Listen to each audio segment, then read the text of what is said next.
আকাশে ওড়ার স্বপ্ন আমার অনেক দিনের। ইস, আমারও। কিন্তু জানো, এই বিষয়ে পড়তে হলে কিংবা এই বিষয়ে কাজ করতে হলে আসলে কি করতে হয়?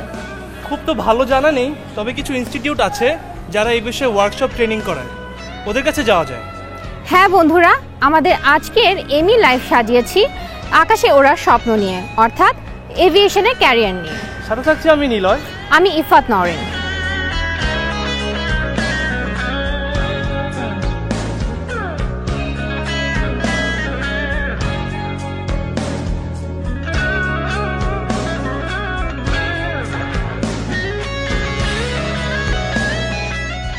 বন্ধুরা, আজ আমরা এসেছি United college of aviation science and ম্যানেজমেন্টের ক্যাম্পাসে। কথা বলবো এখানকার বন্ধুদের সাথে, তারা তাদের স্বপ্ন বাস্তবায়নের জন্য কি করছে। চলো।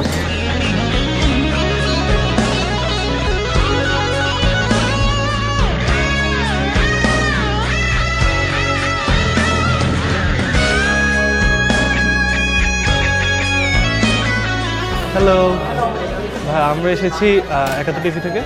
আমরা একটা ক্যারিয়ার শো করছি এমিল লাইফ। তো ভাই, আপনি যখন ছোট ছিলেন আপনার এমিল লাইফ কি ছিল? ছোটবেলা যখন আব্বা আম্মু জিজ্ঞাসা করতো যে তুমি বড় হয়ে কি হবা, তখন আমি বলতাম যে আমি বড় হয়ে পাইলট হব। যখন থেকে এমিল লাইফ জিনিসটা আমাদের এসে ছিল, তখন থেকেই আমরা চিন্তা করেছি যে ডাক্তার হব না বা অন্য কিছু একটা হব। সবাই তো ডাক্তার হয়, আমি অন্য কিছু হই। এই জন্যই তখন থেকে এভিয়েশন লাইনে আসার ইচ্ছে। তোমার লাইফে এম কি? আমার বিবিএ কমপ্লিট করা, গ্র্যাজুয়েশন করা। আমি এইচএনডি বিজনেস করতেছি, তারপর টপ আপ বিবিএ করব। তো কিছু না হলো টিচিং করার খুব ইচ্ছা আছে। What's your aim in life? I wish to be a mechanical engineer. প্রথমে আমার ইচ্ছা ছিল যে মেরিন ইঞ্জিনিয়ার হওয়ার। আমার বড় ভাই একজন মেরিন ইঞ্জিনিয়ার, উনি বললেন যে আমার ফ্যামিলিতে মেরিন ইঞ্জিনিয়ার যেহেতু আছে, অন্য সাইড তুমি যাও। তো তারপর উনি বললো যে অ্যারোনটিক্যাল ইঞ্জিনিয়ার আছে, তুমি ওটাতে জয়েন করো। তো এখন আমি এই জায়গায় অ্যারোনটিক্যাল ইঞ্জিনিয়ার পড়তেছি। আমার ইচ্ছা হচ্ছে যে অ্যারোস্পেস ইঞ্জিনিয়ার হওয়া। I basically didn't have any fixed aim. My main target was to join in aviation. Flight engineer হয়ে বিভিন্ন দেশে ট্রাভেল করা যায়, সো জবের সাথে জবও হলো আর ট্রাভেলও করা হলো, সো ইটস ফান। এর জন্য এটাই এমিন লাইন। আমার এমিন লাইফ বেসিক্যালি আমি এখন অ্যারোনটিক্যাল ইঞ্জিনিয়ারিং পড়ছি, সো এয়ারক্রাফট মেইনটেন্যান্স ইঞ্জিনিয়ার হওয়া। তো অ্যারোনটিক্যাল সেক্টরে, ম্যানুফ্যাকচারিং সেক্টরে আমি যতটুকু হায়ার ডিগ্রি প্রয়োজন নিব, তারপর বাংলাদেশে ম্যানুফ্যাকচারিং কোম্পানি ইন্ডাস্ট্রি দিব। Thank you, best of luck with your plan. Thank you. আচ্ছা, অনেক তো এখানে কথা হলো, উপরে যাই। হ্যাঁ চলো।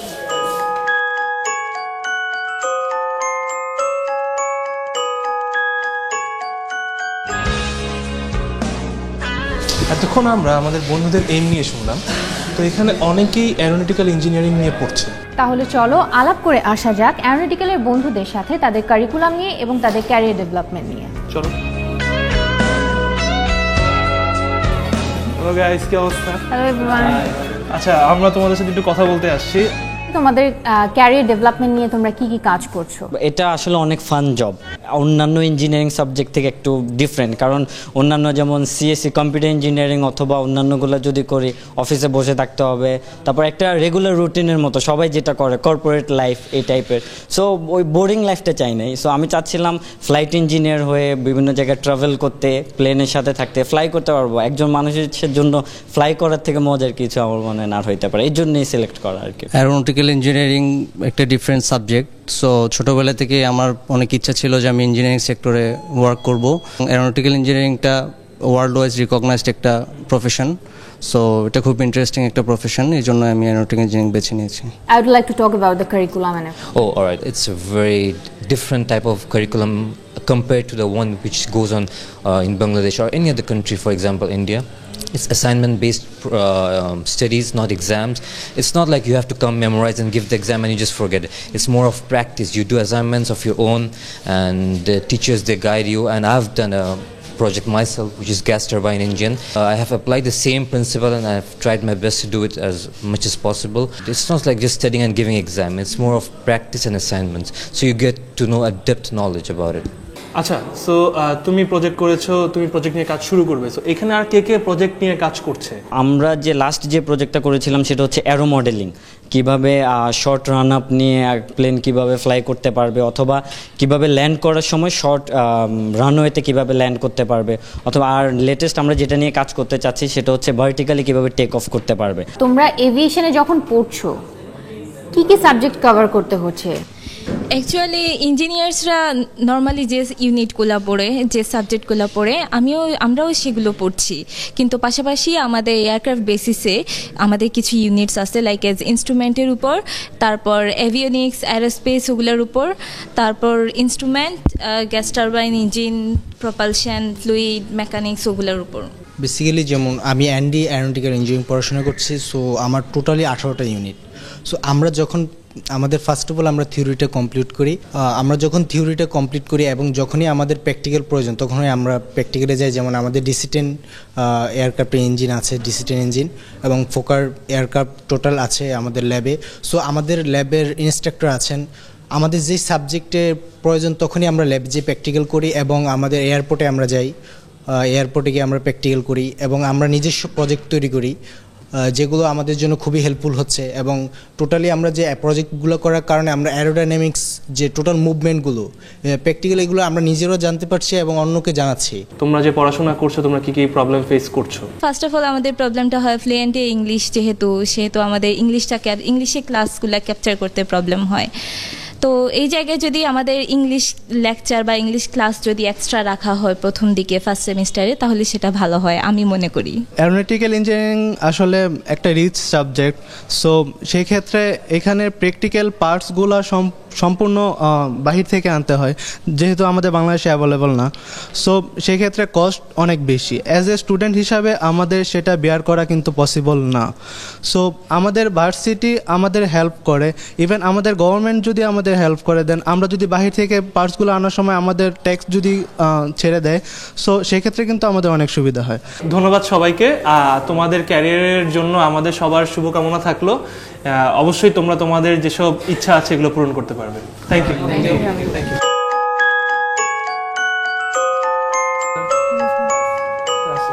স্যার, ইউনিভার্সিটিটা যে অ্যারোনটিক্যাল ইঞ্জিনিয়ারিং পড়াচ্ছে, স্যার আপনাদের এই উদ্যোগটা কিভাবে আসে? দেশে অনেকগুলি সাবজেক্ট রয়েছে, মেকানিক্যাল, সিভিল, ইলেকট্রিক্যাল, যুগ যুগ ধরে চলছে এটা, কিন্তু নতুন প্রযুক্তির যে ইঞ্জিনিয়ারিং আছে সেটা আমরা ভুলে গেছি।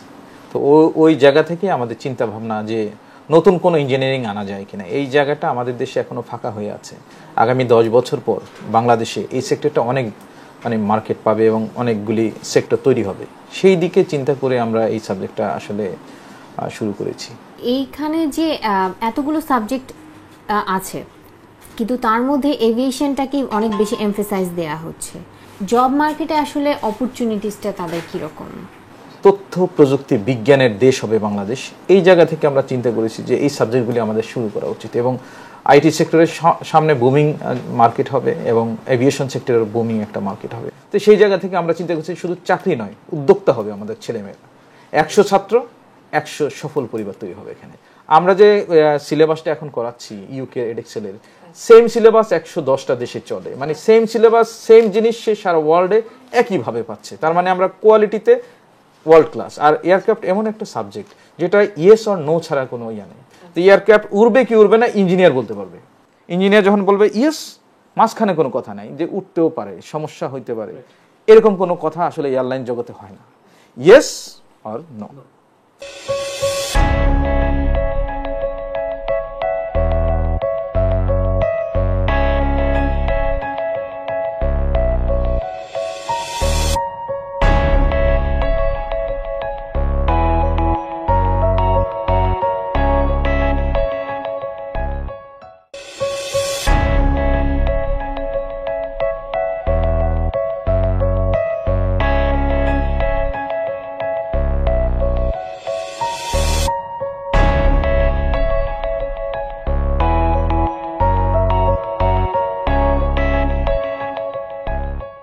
স্যার, আমরা আপনাদের স্টুডেন্টদের সাথে কথা বলেছি, কথা বলে জানতে পারলাম যে তারা আসলে কি করছে, প্রজেক্ট ডেভেলপমেন্ট করছে, ক্যারিয়ার ডেভেলপমেন্টের জন্য অনেক প্রজেক্ট করছে, এবং কারিকুলাম নিয়েও তাদের সাথে অনেক কথা হলো।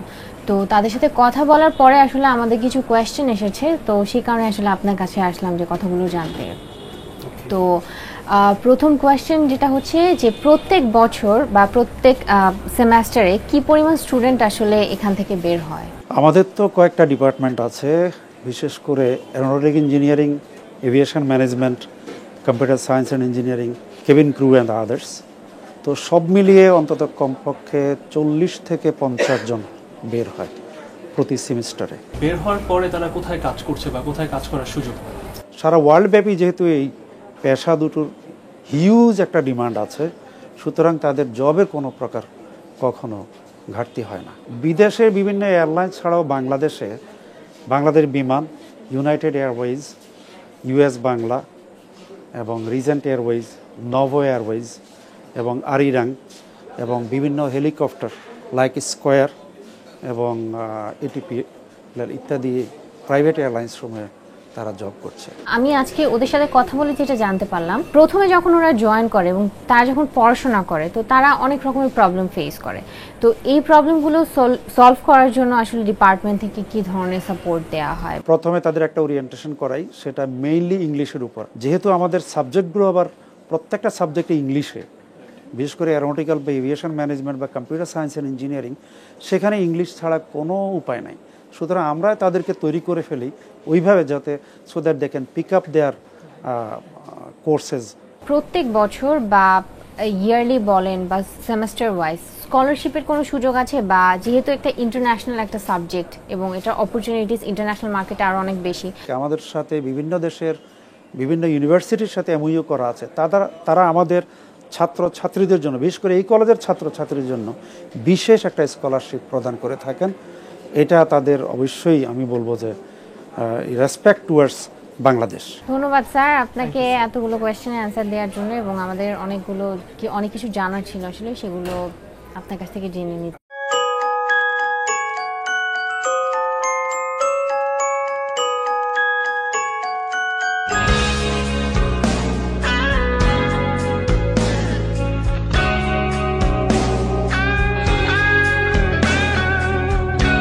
Hello everybody, as you can see this is a dual spool gas turbine engine.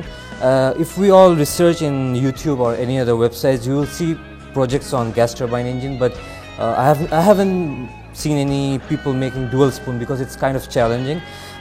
Me and my friend, we spent a lot of time and we have dedicated most of our time to this. You can see that this is like completely in the shape of real gas turbine engine, which is outside our campus. We have taken the calculations from that engine. This is the inlet plate from where when it will rotate, air will be sucked inside, and these blades will compress the air. After compression, there will be a combustion chamber which is not yet fixed because it's not yet complete. After combustion, there will be a fire kind of thing, and it will exhaust from here. After exhaustion, this blade will move automatically. When this blade will move automatically, this will also move automatically. From this, it will move continuously. So this is a short brief about our gas turbine engine.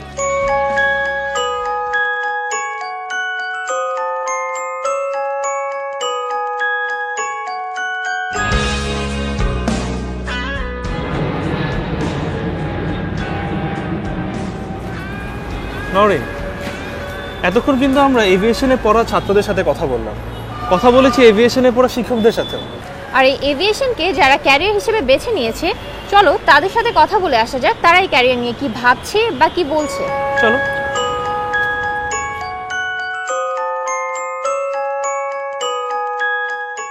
আমি captain Shahriar and currently আমি US Bangla এয়ারলাইনে fly করছি as a captain, also instructor. আপনার এভিয়েশনের সাথে সম্পৃক্ততাটা কিভাবে আসলো?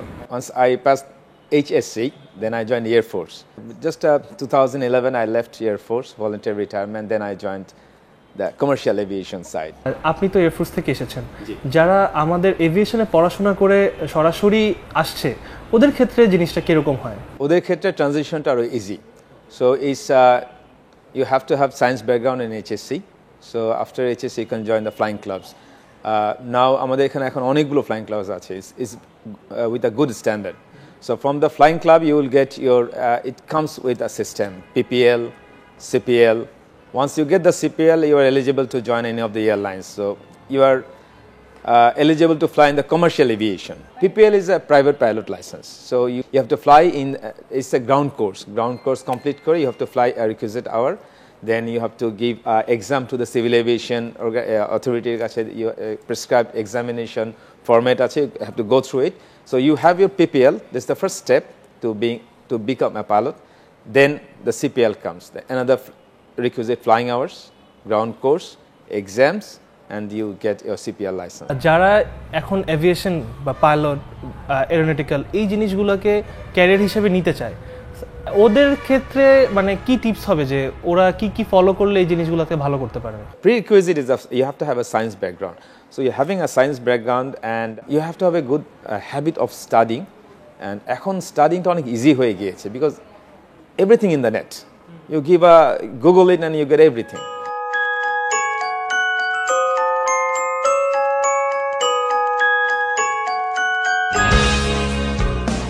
বন্ধুরা, আকাশে ওড়ার স্বপ্নটাকে যারা স্বপ্নই করে রেখেছো, আশা করি আজকের এমি লাইফের পর্বটি তাদেরকে আকাশে ওড়ার জন্য একটু হলেও সাহায্য করবে। যাওয়ার আগে রেখে যাচ্ছি একটি কুইজ। আমাদের আজকের কুইজ, বাংলাদেশ বিমানের পূর্ব নাম কি? উত্তর পাঠাতে আমাদের এসএমএস করো। এসএমএস করার জন্য লেখো AIM এইম স্পেস ABCD, যেটি সঠিক উত্তর লিখে পাঠিয়ে দাও 7171 নম্বর। অথবা ফেসবুকের মাধ্যমে উত্তরটি পাঠাতে পারো। উত্তর পাঠানোর নিয়ম: সঠিক উত্তর, তোমার নাম, ফোন নম্বর, তোমার ঠিকানা লিখে আমাদের ফেসবুক পেজে মেসেজ করে দাও। আর সর্বাধিক উত্তরদাতা পাবে এলিট মোবাইলের সৌজন্যে একটি JX1 মডেলের আকর্ষণীয় হ্যান্ডসেট। আমাদের গত পর্বের বিজয়ের ফোন নাম্বার। বন্ধু, তোমার প্রতি শুভেচ্ছা রইল। এই মাসের শেষে পুরস্কার তোমার কাছে পৌঁছে যাবে। আর তোমরা চাইলে আমরা আসতে পারি তোমাদের ক্যাম্পাসে। এজন্য ফেসবুকে ইভেন্ট খুলে ইনভাইট করো আমাদের, চলে আসবো তোমাদের ক্যাম্পাসে। তো এই ছিল আমাদের আজকের এমি লাইফ। দেখা হবে আগামী পর্বে অন্য কোনো ক্যাম্পাসে, অন্য কোনো বিষয়ে। সে পর্যন্ত ভালো থাকো, সুস্থ থাকো, দেখতে থাকো এমি লাইফ।